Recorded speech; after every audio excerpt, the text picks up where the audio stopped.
afternoon. Good afternoon. Can I ask you some questions? Yeah, of course.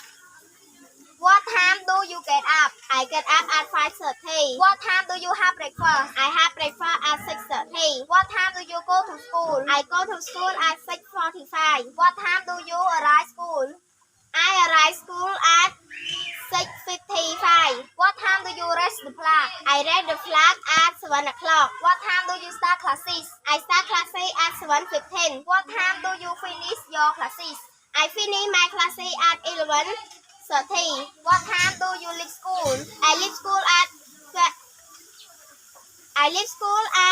11:45. What time do you arrive home?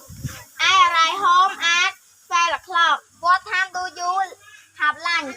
I have lunch at 12:30. What time do you take a nap? I take a nap at 12:45. What time do you have extra classes? I have extra classes at 1 o'clock. What time do you finish your extra classes? I finish my extra classes at 4 o'clock. What time do you play football? I don't play football. What time do you have made dinner? I have made dinner at 5 o'clock. What time do you have dinner?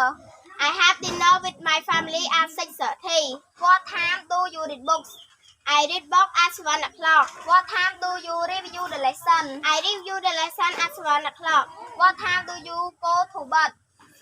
I go to bed at 10 o'clock. That's all for my question. Thank you very much for your answer. You're welcome. Goodbye. Goodbye.